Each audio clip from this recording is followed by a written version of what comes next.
In Texas's most needed game all season, they lose 35-10 to Georgia. This makes 3 times in a row that Sark has lost to Kirby Smart. Sark does not have a dub against Kirby Smart. I don't know why you, if you are a Texas fan or just one of these fans of college football, believe or repeat this idea that Sark is a legendary coach. Watching him on the sideline is literally like watching a mummy. He's always looking like a deer in headlights because it just always looks like he's shocked his team is not playing well.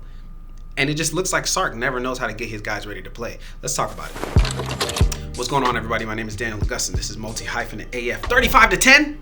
35-10? Bro. I wanted Texas to win this game. I am quietly, maybe not so quietly, I'm secretly a fan. Maybe not so secretly. I'm a fan of Arch Manning. I thought he played well today, despite what these numbers tell you. And I'm going to give you my main reason, if you didn't watch the game. It's a good game to watch, even though it does not look like it was a competitive game. Even though Texas got beat by 4 scores, this was still a good game to watch. I'm going to tell you why. Look at these numbers. Arch Manning went 27 of 43. I would say about 10 or 12 of those extra throws came in garbage time. But 27 of 43 for 251 yards, 1 touchdown, 1 interception. That 1 interception came on a pass interference that the referees missed. You know, SEC refs. What are you going to do? Gunnar Stockton. I mean, it don't get no better than this. 24-29, 229 yards, 4 touchdowns, 1 interceptions. Look, when it comes to Gunnar versus Arch, we're not really looking at Gunnar versus Arch. We are looking at the differences between Sark versus Bobo. Sark versus Kirby. That's what we're looking at here. Gunnar is a product of the Georgia system. Despite the fact that Georgia meshes, it melts into whatever they need to do. Georgia wins however they got to win. Georgia's an army. Okay? And Georgia figures out what do they need to do. Where are their strengths? Where's the other team's weaknesses?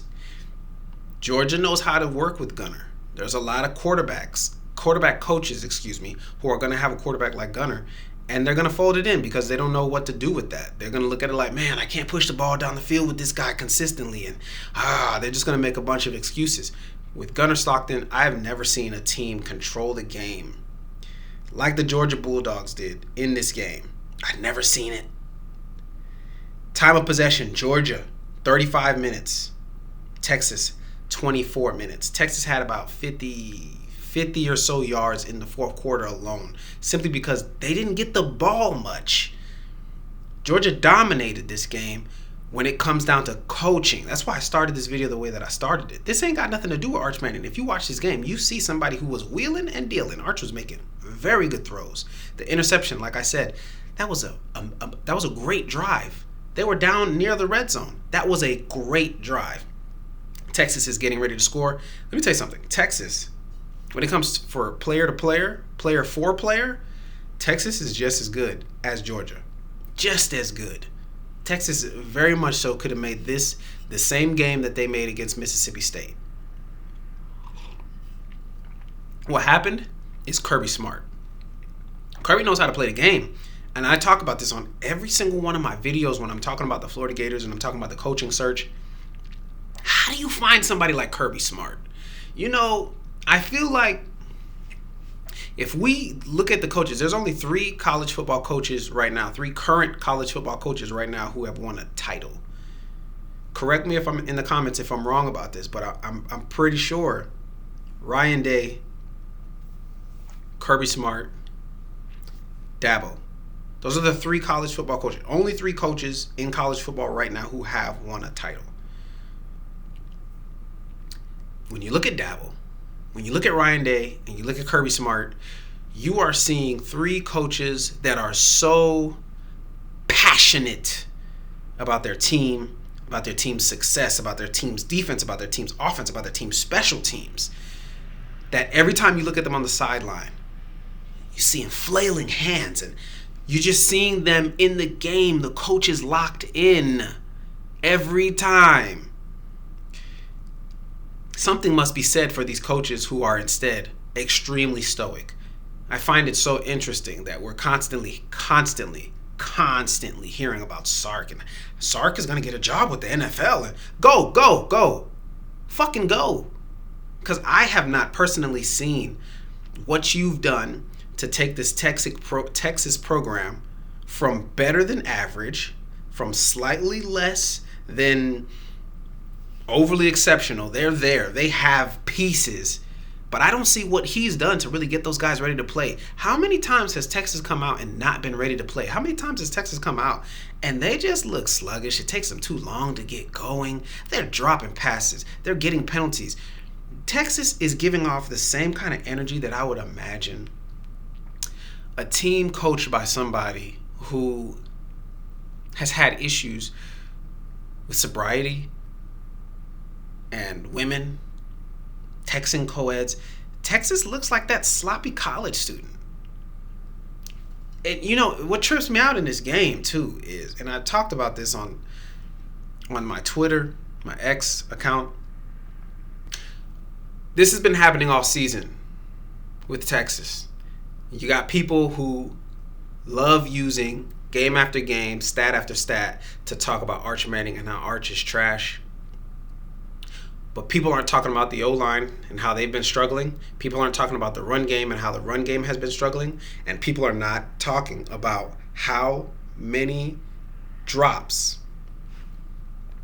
Arch's wide receivers have blessed him with this season.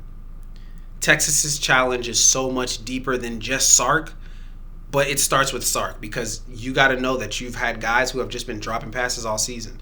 This game should have been more competitive, and when you look beyond the coaching, on the field, the game was competitive. Every time Texas had the ball, it was competitive. The reason why Georgia did that onside kick is because Kirby Smart is a better coach than Sark. He's a smarter coach than Sark, and he understands. Texas's offense moved the ball down the field. We got away with one. We moved the ball back down the field. Gunnar Stockton in Georgia, they're much more disciplined. They're much more consistent. And they've had their run. Last season, that was Georgia. Last season, Georgia was Texas this season. Struggling quarterback play every so often. Offensive line not able to deal with the pass rush. A team dealing with having lost Brock Bowers and Ladd McConkey. A team who's just getting penalties out the wazoo. Drop passes out the wazoo. This Texas team was Georgia last season. Kirby just was still that good of a coach to get this Georgia team all the way to the Final Four. You can't tell me you see that in Sark. If you're a Texas fan, be real. Tell me in the comments. Tell me if I'm tripping. I see all these coaches with all of this sideshow, all of this wordplay, all of this PR spin about how this coach is potentially looking at that job. And this coach and Sark, they try to hold him in such high regard. They haven't brought up his name for any other school. Nope, Sark is just so good he's going to go to the NFL. Sark, you should go. You should go, and honestly, you should be an intern for somebody because I have not seen one of your offenses genuinely dominate college football unless you're playing against Sam Houston State. You're not good enough. I'm sorry. I'm trying my best to not be crude on these videos, but I'm here to tell the truth. I'm here to call it like I see it, and when I see Gunnar Stockton and I see Arch Manning, I see Gunnar being coached better. Arch Manning, he's at a great school from the outside looking in, but as it pertains to his development, Arch loses in that category. Guys, this was a great game, though. Texas still does have a chance in the SEC. They got to beat Arkansas. That's a trap game. Texas could very much lose to Arkansas and Texas A&M. They lose to Arkansas, it's all over. But this is just a hopeful team. Way too many drops. Ryan Wingo's really got to get stickier. He had a really great catch later on, I think in the third or the fourth. But that's just got to happen all game. You got to catch the gimmies. You got to catch the layups. Those are the first downs that keeps the offense moving and just keeps your offense in a position of power. And Texas struggled to really establish that and hold on to that today. Way too many drops. All right, guys, if you got to this part of the video, I really appreciate you. Would appreciate you 10 times more if you decided to like, comment, and subscribe.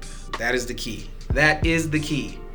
Great win for Georgia. Georgia's going to be moving up in the top 4 because of that Alabama loss.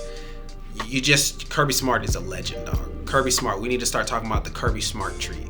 Coaches that are coming out of the Georgia program, because Kirby is doing something that no other college football coach is doing in all of college football. There's no other college football that got handicap situations going on in their team and their roster like Kirby Smart does, and figures out how to win consistently. That man is a legend. Sark, a lot of other words I could say about him. I'm not going to do this. This is the wrong show for that.